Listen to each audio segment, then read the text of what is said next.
Assalamualaikum warahmatullahi wabarakatuh kepada kelas 5C dan 5D untuk kod PAD 320. So hari ini kita ingatkan dah habis chapter kan, rupanya ada satu lagi chapter iaitu topik 9 iaitu yang akan membincangkan tentang isu-isu terkini dalam kerajaan tempatan. Okey. So hari ini kita akan belajar apa itu local governance. Kalau government kerajaan, governance pula bermaksud urus tadbir. Okey, dan kita akan lihat kepada prinsip-prinsip urus tadbir yang baik, yang bagus, dan kita akan tengok juga apakah itu maksud urbanization. Okey, urban datang dari perkataan bandar, dan apakah cabaran-cabaran apabila berlakunya urbanization yang pekat, yang pesat. Okey. Dan kita akan tengok apakah itu masuk sustainable development. Dah pula sustainable development kan dalam PAD 350. Dan kita akan tengok apakah isu yang berkait rapat dengan sustainable development. So kita tahu ya, dalam sustainable development kita ada nak sustainable cities apa semua tu kan, agenda 21. So kita akan merge kan dengan sustainable development dengan local government. Okay. Apa itu governance? Okay, local governance. Governance is simply the process of decision making and the process by which decision are implemented or not implemented. Okay, ini adalah satu proses di mana membuat keputusan. Okay, dan bila buat keputusan tu tak semestinya keputusan tu akan dijalankan. Ada juga benda yang hanya tinggal sebagai keputusan. Itu maksud decision making. But ini dah diputuskan dah. Alright. Okay, yang kedua local governance pula. Okay, kalau tadi governance maksudnya membuat keputusan. Local governance pula bermaksud implementation of good governance at the local level.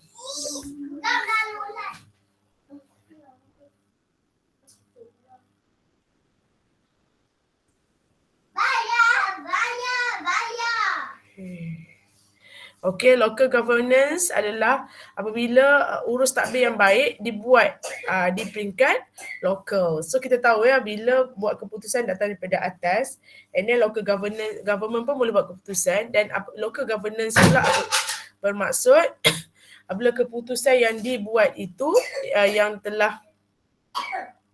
keputusan yang dibuat dijalankan di peringkat lokal lah. Okay. So ianya melibatkan local government itu sendiri sebagai player utama, dan juga orang kata local community dan juga private sector juga terlibat. So it means that apabila local government dia kata okay, jangan tebang pokok, jangan buat macam tu, jangan buat macam tu. So ini akan memberi efek kesan kepada rakyat setempat dan juga private sector. Batuk.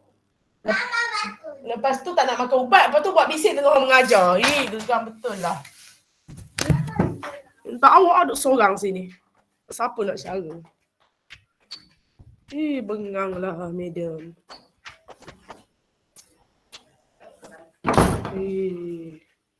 Sikit hati lah. Pandai pula. Penat gitu rasa. Geram tu ni. Okay, sorry. Dengar ke suara madam? Assalamualaikum, dengar ke suara madam? Dengar madam. Ada segala drama tu lah ya. Lantak lah. Okay, World Bank pula memberi tafsiran bahawa apa itu maksud urus tadbir. Governance tu adalah exercise of political authority and the use of institutional resources to manage society's problems and affairs. Okay, satu orang kata apabila dia menjalankan kuasa politik tu dan menggunakan segala sumber yang ada untuk menguruskan hal-hal masyarakat dan isu-isu atau masalah-masalah masyarakat. Itu governance. Governance kita mengurus tadbir. Sebab itulah kerajaan kita punya government. Okay, kerajaan akan menguruskan kita, gunakan duit yang ada, sumber yang ada untuk membantu kita sebagai rakyat. So, if you think you cannot help people, if you cannot use the resources, the money that we have to help rakyat, so you cannot become government lah. Itu maksudnya ya. Governance is the term which is larger than the term government. and it includes the civil society and other institutions such as the private sector. So urus takbir ni bukan semata-mata hak milik kerajaan, ini lebih pada tu sebab dalam mengurus takbir ini bukan setakat kerajaan tetapi melibatkan rakyat dan juga institusi-institusi lain, termasuklah institusi swasta. Okey, so kita akan tengok apakah prinsip-prinsip nak mengurus takbir sesuatu tempat, negara ataupun apalah jabatan yang baik. Yang pertama sekali, participation. Okey. Yang kedua, participation ni semua orang terlibat lah. Yang kedua, consensus oriented. Consensus ni orang kata sepakat. Okay, kata sebulat suara. So maknanya kalau dia buat keputusan and orang lain tak setuju, it's not a good governance lah. Menonong je kan buat keputusan sendiri. That is not a good governance. Okay. Yang ketiga, accountable. Accountable yang macam Ida ajar itu ataupun itu nampak di bawah tu kot. Okay, accountable bermaksud menjadi orang kata kita bertanggungjawab atas apa-apa yang berlaku. Okay, it means that if something bad happen and then rakyat ask us, okay, why this happen? Okay, kita janganlah cakap tak tahu. Okay, that is not accountable ya. So yang keempat, transparent. Yes, telus. Apa-apa pun telus. Okay, berapa banyak belanja duit kerajaan, telus. Berapa banyak akan kenakan cukai, telus. Just beritahu je. Okay, yang kelima, responsif.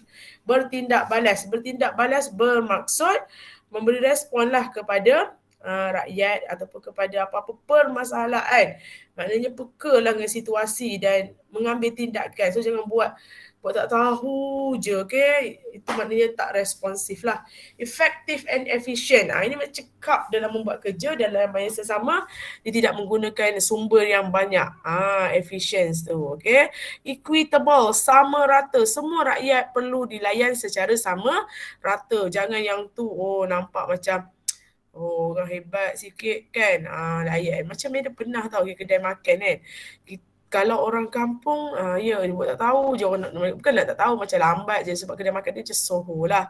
So dia macam, nak ke apa gitu. Tapi cuba kalau set-set kerja kerajaan yang pakai macam seragam datang, macam nampaklah kerja kerajaan datang, nak makan gapo tu. Mula-mula sekali memang sakit hati lah. Tak sama rata. So kerajaan tidak boleh ada macam ada orang kata tahap-tahap pula nak melayan tu. And then inclusive, masukkan semua sekali and then follows the rule of law dan kena ikut undang-undang. Tak boleh, kalau salah. Okay, kalau betul. Okay, so prinsip-prinsip ini adalah antara cara-cara lah untuk menghalang ataupun mengurangkan corruption. Kita tahu corruption ni di mana-mana, sampaikan bekas Perdana Menteri pun telah dijatuhkan hukuman kerana telah terlibat dalam corruption.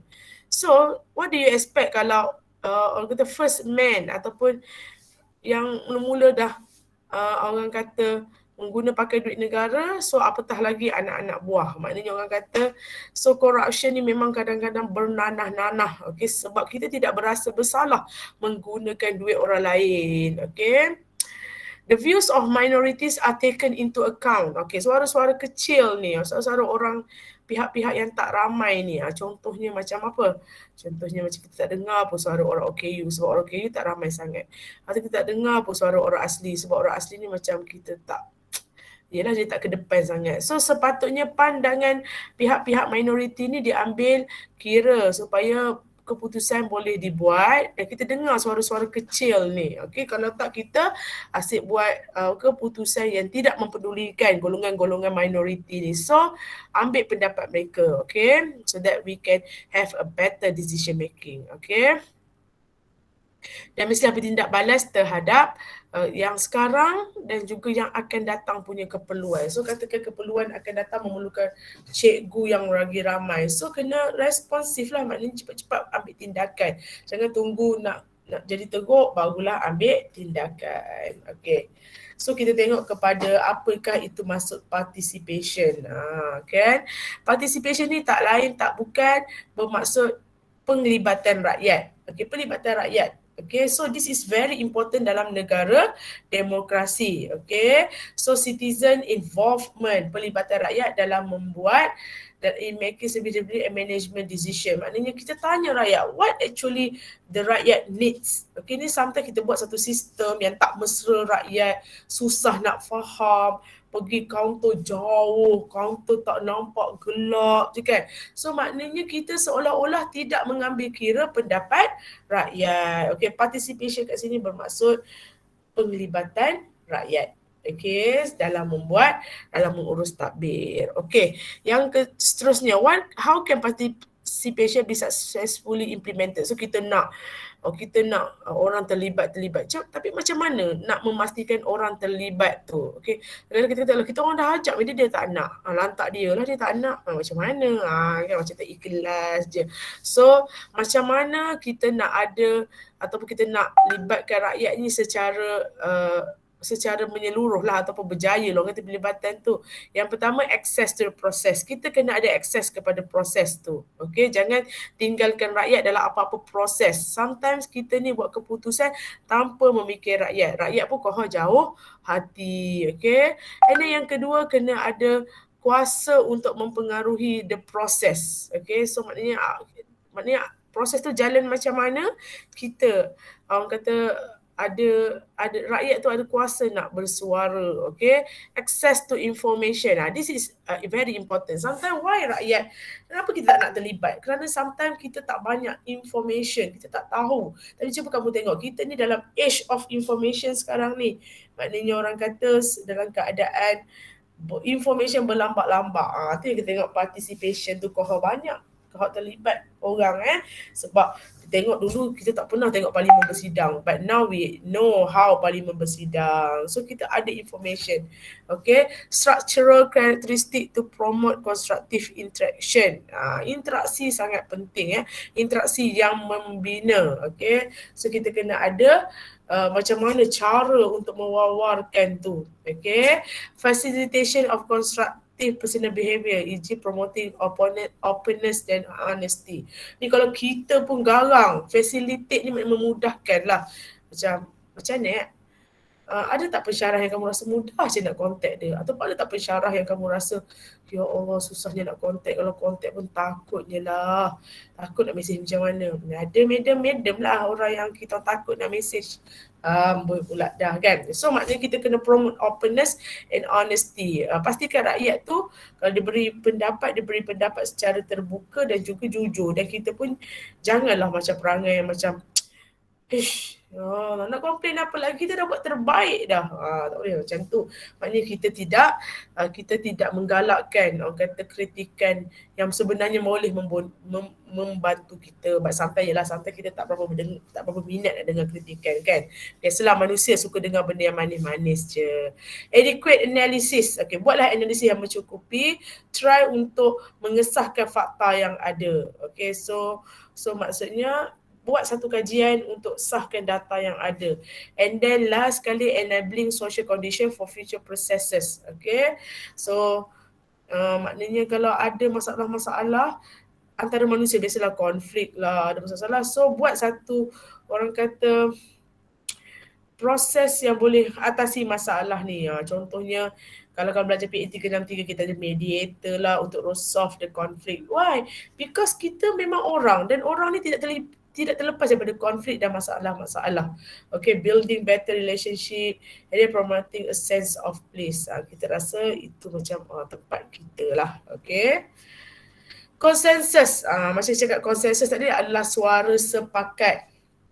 So suara sepakat ni sangat-sangat penting dalam untuk membuat keputusan. Ingat, governance is all about keputusan, dan keputusan yang dibuat oleh kerajaan especially akan memberi akan memberi impact kepada semua. Okay, impact yang besar lah. So kita perlukan kata sepakat dan mengambil kira semua society. Okay, society ketua-ketua semua setuju, barulah kita buat. Okay, itu maksudnya. Accountable ni maksud kita bertanggungjawab atas apa-apa yang berlaku. Okay, and then accountability cannot be enforced without transparency and the rule of law. So kita bertanggungjawab lah, kita telus. Dan kalau kita tidak boleh tanggungjawab kalau kita tidak telus dan tidak mengikut undang-undang. Yang keempat, transparent. Transparent ni apa? sangat-sangat jernih, sangat-sangat telus. Okey, so dalam mengurus takbir kita perlulah telus. Okey, ini termaksudlah apa-apa hal-hal ataupun maklumat dari kerajaan letakkan, okey, freely available, letakkan dalam website, semua rakyat boleh baca, okey, dan boleh dicarilah, okey. So orang kata ada information ni, jangan kata kenapa 50 juta hilang di bawah kementerian ni. Tak tahulah, kita tak sedar, tak boh. That is not good. Okay, that is not accountable, dan accountable ni ada relate juga dengan ketelusan. Yang kelima, responsif. Okay, so maksudnya itulah orang kata maklum balas lah. Okey, urus takbir yang bagus memerlukan institusi dan proses tu try untuk serve semua pihak yang berkepentingan dalam masa yang ditetapkan. So janganlah paling lama pernah tunggu, rasa nak marah kat mana Pernah lah 5 jam tunggu, anak kita dah teruk dah. Sangatlah, tapi yalah, hospital pun kadang-kadang terlalu banyak masalah Okay, and then respond to the society or stakeholders in prompt action. And then terus beri, orang kata, maklum balas kepada rakyat. Bila rakyat bunyi-bunyi, beri maklum balas. Itu yang banyak sangat tu press conference tu daripada menteri. Dia YB Datuk Rina menggunakan water jet. Okey, buat maklum balas. Macam tu. Kena sentiasa tahu. Nak negara kita sekarang, society suka kecek lah, sukalah mengata orang. So, bila tengok menteri polis ni kerjanya tak ada lain dah. Banyak kerja lain, tapi dia macam terpaksa respon lah kepada grup-grup ni. Alright. Effective and efficient. Kalau effective and efficient ni senang je. Do the things right and then do the right thing. Pertama sekali, kamu kena buat benda tu betul-betul. It means no error. Tidak ada kesilapan. Tapi manusia biasalah tidak akan lari daripada kesilapan. Tapi cuba, okay, buatlah benda tu dengan betul, and then do the right thing, dan buatlah benda yang betul. Maknanya janganlah kalau orang suruh songlap duit, jangan. Kita mesti do the right things, iaitu kena bersifat jujur. So, cukuplah kena efektif, iaitu buat kerja dengan cekap dan berkesan, dan jangan salah-salah, and then efficient, buat benda yang betul. Okay, jangan buat benda yang di luar arahan bos kita, macam tu. Equitable and inclusiveness, sama rata dan saling include semua orang. Okay, so kita kena pastikan semua rakyat berasa macam ini negara dia, ini tempat dia, dan dia kena jaga. Jangan sampai dia rasa excluded. Excluded ni macam orang kata macam terpulau je. Okay, so ini memerlukan semua orang, termasuklah yang orang kata banyak memberi kesaksian, yang dapat the most vulnerable ni, yang paling sedih sekali, yang paling kesian sekali, ada peluang untuk meningkatkan kehidupan mereka. So maknanya orang kata sama rata dan juga semua orang terlibat. Okay, rule of law. Okay, undang-undang. So undang-undang sepatutnya kalau nak urus takbir yang baik mestilah boleh dilaksanakan, okay, dengan sama rata. Okay, so ianya juga mestilah protect the human rights, particularly those of minorities. Contoh macam Rohingya lah kan, itu human rights, kata tak boleh, walaupun tak suka, kita kena sayangi mereka. Khabar-khabar lain pula jadinya tapi itulah banyak pula kisah negatif pasal Rohingya yang kita dengar, Long Tiger lah, pasal budak tu yang minta sedekah tu ketuk-ketuk ke main gangster lagi. Okay, okay, so maksudnya apa-apa pun kalau nak buat pendakwaan pun tak kisah, tidak ikut siapa-siapa pun. Kalau dia salah, dia boleh didakwa. Okay, kita tengok kepada urbanisasi. Okay, urban. Okay, datang daripada perkataan bandar. Dan apa cabarannya apabila kita ke arah bandar? Okay, kita ni orang Kelantan duduk kat rural lah. Tapi kalau untuk 4 bandar utama seperti Pening, seperti Johor, okay, KL apa semua, rapid urbanization memang berlaku. Maknanya bandar buat sebab semua orang ke arah sana lah kerana nak cari kerja. Okay, so urbanization ni memang semakin meningkat, tak kisahlah negara yang membangun macam kita ataupun negara yang sudah pun maju. So dia ada kesan-kesan buruk, okay, walaupun ada kesan baik juga. Urbanization ni contohnya macam banyak peluang pekerjaan, lagi banyak macam orang kata kemudahan-kemudahan, tetapi ada beberapa keburukan urbanisation. Yang pertama, bila negara ataupun ibu negara ataupun urban itu terlalu padat, ini akan membawa kepada unemployment, pengangguran, kemiskinan. Yes, duduk kat bandar macam dia cerita, memanglah sangat menderita. Gaji 1,000 lebih, bos tak bayar. Kita ni pula darah muda, jiwa muda, asyik nak berjalan je. Nak rumah madam tu pula duduk dekat Mid Valley, naik bas RM1, betul bolehlah konon-konon koyak-koyak hebat lah duduk Mid Valley, makan-makan kan. Lepas tu tak ada apa-apa, seminggu dua gaji dah tak ada, lepas tu mulalah, tu jadi poverty lah tu, inadequate, tak cukup, poor sanitation, betul lah tu macam dia ceritakan flat madam. Orang bukan tak tahulah kenapa dia kencing dekat tangga. Geli. Lepas tu siap berlumut-lumut tangga tu sebab kena air kencing. Ya Allah, hai. So madam takkan lalu kat tangga yang sangat busuk. Urban slums. So memang ada kat KL, dekat Kerinci tu, dia ada area macam orang buat rumah, orang kata tandas dia pun. Tahu-tahu je lah rumah main buat tu, tak terancang. And then of course lah main buang yang kencing berak kat situ. So ini akan membawa kepada environmental degradation. Kita tak properly kan nak buang. Ini akan menyebabkan masalah kepada alam sekitar pula. Tetapi ada bagusnya juga kerana urbanization akan membawa kepada kemodenan, economic growth, pertumbuhan ekonomi dan juga kemajuan. Alright. So ni adalah urbanization. So urbanisasi bermaksud pertukaran daripada kawasan luar bandar kepada kawasan bandar lah. Dan ini termasuklah peningkatan jumlah rakyat dalam setiap bandar tu setiap tahun macam mana. So memang semua orang akan ke bandar sebab kat bandar ni segala-galanya lah ada. Termasuklah peluang pekerjaan. So urbanisation juga menurut UM boleh membawa masa orang pindah ke sana. Apa ni?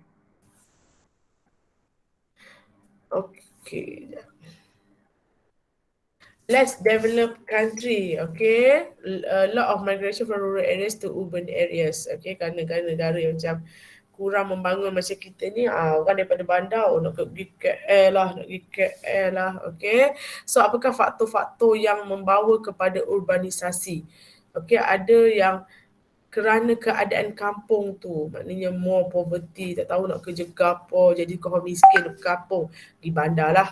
Less work opportunities, agak kawasan kampung kurang peluang pekerjaan, and then kurangnya peluang education. Betul lah. Ada je kampung tidak ada universiti, so terpaksalah keluar. Dan juga fasiliti perubatan yang tidak banyak. Itu yang macam keadaan di kampung yang menolak orang untuk keluar daripada kampung dan terjadinya urbanisation lah.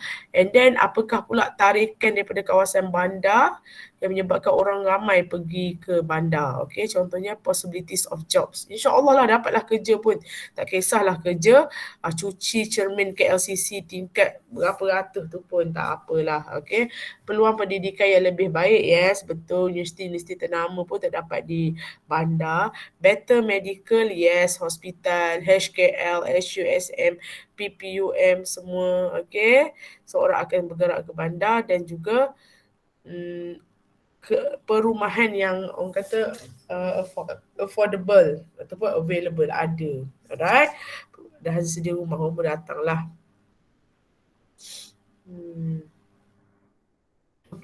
So cabaran-cabarannya servis lah kadang-kadang kan, main tengok orang kata dia tak maintain, gagak pun datang. Kita macam ni, kalau gagak ni dia suka makan benda-benda yang kuik-kuik sampah tau. Jadi bila ada gagak kat satu tempat tu, maknanya bandar tu tidak bersih. Ni ada siapa dulu dah cakap kat madam. Tapi logik lah kan, kalau kita nak ke tengok kecantikan gagak, tak ada orang. Gagak ni melambangkan hitam, melambangkan something yang sinister lah. Contoh macam cerita Maleficent tu kan. So orang kata salah satu cabarannya adalah untuk mengekalkan kebersihan rumah dan juga sanitary, kena ada servis-servis lah. Dan juga perlu ada satu orang kata planning nak manage kenderaan awam dekat urban lah, and then traffic management. Okay, so kita kena jaga trafik apa semua, kalau tidak berlakulah benda yang tak diingini. Dan sebab orang dah ramai datang, and then kereta pun banyak, so yang tak ada kereta kenalah ada transportation yang okay lah. Okay, this is the perennial problem of illegal squatters due to increased information. Okey, kurang rumah buat pula setinggan squatters. Okey, squatters yang illegal lah. Ni masalah ni bertahun-tahun dah berlaku. Dia main buat-buat rumah. Kadang-kadang mungkinlah dia rasa orang yang nak ni rumah tu pun kan. Kita tengok jap. Ada tak gambar?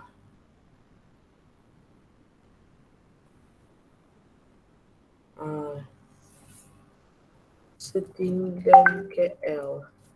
Ada tau setinggan KL. Ni lah dia ni setinggan. Dia main buat je. Dia ingat kalau madam naik apa, naik kereta api, naik apa semua, dia kata naik LRT dia akan lalu kat sini. Ni macam tak terancang ni, rumah dekat-dekat. Lepas tu ada ke tak ada kan, ada ke tak ada longkang.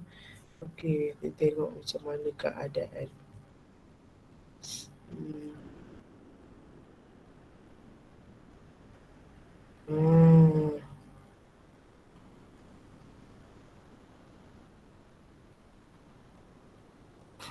Tambahan beberapa filem aksi Melayu turut menambah perisa ketakutan masyarakat. Memang pun cerita tu lah, cerita air mata salina, pijak perut bini, bini tengah mengandung, mati anak. Allah, dekat setinggan lah kita tengok lagi takut.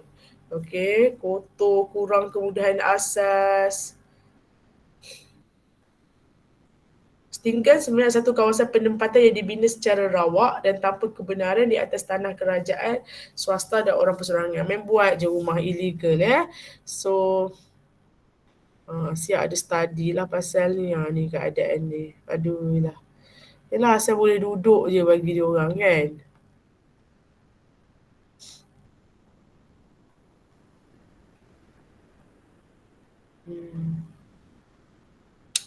Lah macam mana lah budak-budak tu nak PDPR, nak belajar dari rumah fikir-fikirlah. Okay, ni dia punya masalah setinggan. And then masalah lain, kemiskinan bandar. Kemiskinan bandar dengan jangan cakap lah, dia pernah rasa macam aduh kita nak berjalan mana-mana tak, kita nak jalan kaki ataupun jauh kita naik LRT, kena naik taksi pula. Ya Allah, dia ikut meter tu, duduk kat traffic light, berhenti pun macam berjalan.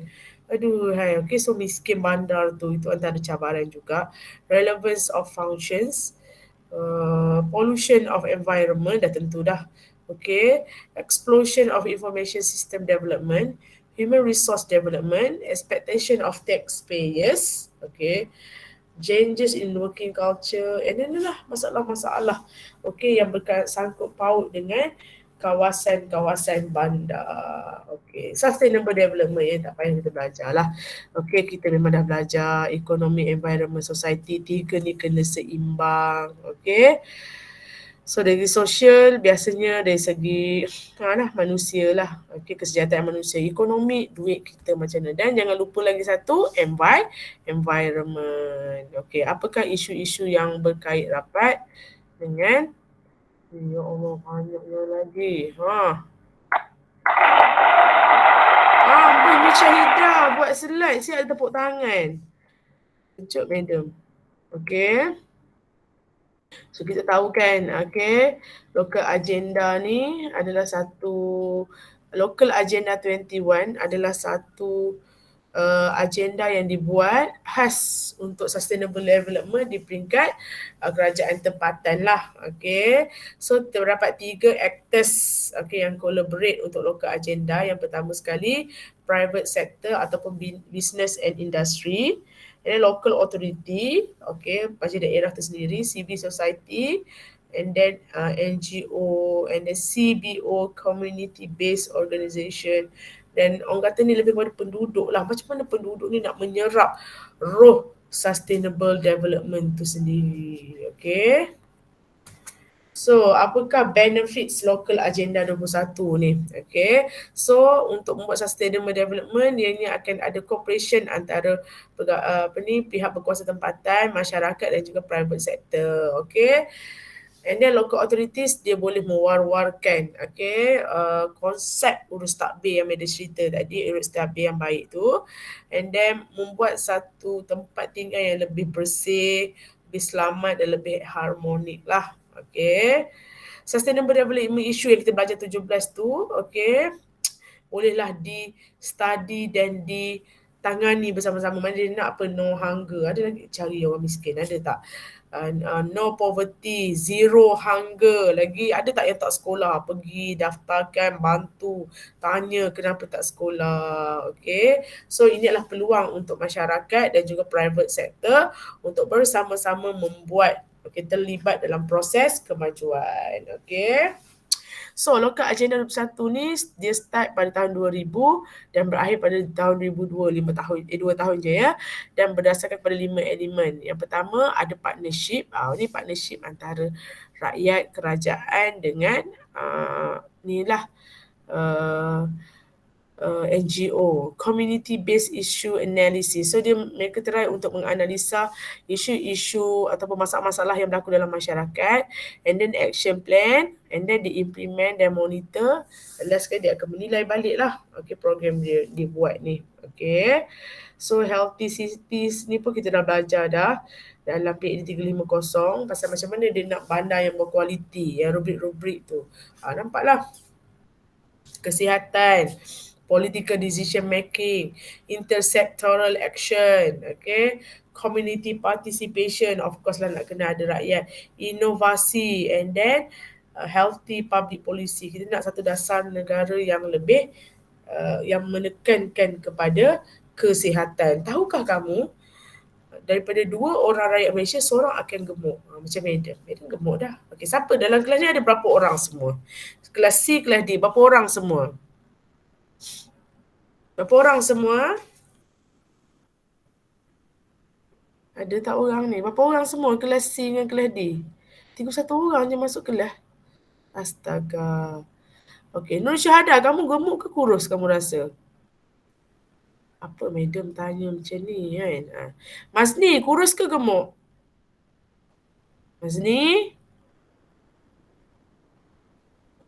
Ada tak tu? Ain Hanani, kamu rasa kamu kurus ke gemuk? Hello, ada orang ke tak ada ni?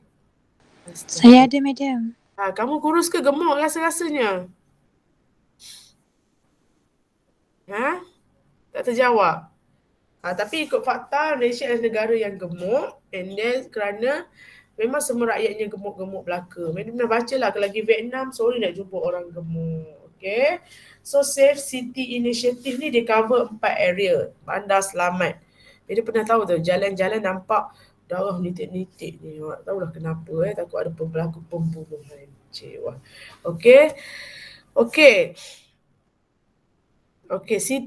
Safe City ni di cover 4 area, iaitu yang city yang bebas daripada, bandar yang bebas daripada kemusnahan nyawa, dan juga kehancuran nyawa dan juga harta seperti jenayah-jenayah merompak dan menyamun ni lah. And then bandar ni mestilah, kalau nak ikut 4 area ni, mestilah bebas daripada pemusnahan dan vandalism, duk conteng-conteng. Dan juga city ni mesti bebas daripada masalah sosial dan moral lah. Janganlah, dulu Madam ingat kat satu sekolah kat kampung Madam, tiap minggu cek perut. Dia takut pelajar mengandung. Aduh, dahsyatnya kan. Dan city yang bebas daripada accident inside and outside of bleeding. So ini Safe City Implementation Cycle. Ini adalah cycle macam mana nak buat satu bandar yang selamat. Dia start dengan study, and then last kali dia habis dengan audit. Alright. Kat New Delhi. Ini adalah keadaan kat New Delhi lah. Macam mana dia buat. Macam komputer kejar orang. Mana dia ada ni, dia terus kejar je terus. Malaysia pula lighting. Okey lah. Safety mirror ada juga. Okey. Tempat berjalan kaki. Okey, ada CCTV. Ada safety alarm. Dan juga kita ada GIS untuk tengok kat mana tempat banyak crime. Okey. Okey, ini 10 negara 10 bandar yang selamat. Okey, Luxembourg, Bern, Geneva, Helsinki, Zurich, Vienna, Oslo, Stockholm, Singapore and Auckland. Okey, so maknanya apa? Pergilah bercuti kat negara-negara ni. InsyaAllah, okey, ianya kadar selamat lah. Ini adalah macam mana nak reduce the crime. Okey, kamu boleh baca. Sebab jenayah ni akan menyebabkan sebuah negara atau sebuah bandar itu menjadi tidak selamat. Okey. Dah tepuk tangan dah lah. Okey, so habislah chapter 9. Mana nak release kamu awal sebab esok kita akan ada test. Okey, akan ada test untuk PAD 350. Okey. So, Meda dah beritahu ke belum yang ada test 350 tu? Okey, semua kita habiskan dulu kelas ni dan Meda akan terangkan pasal test. Okey semua, kejap.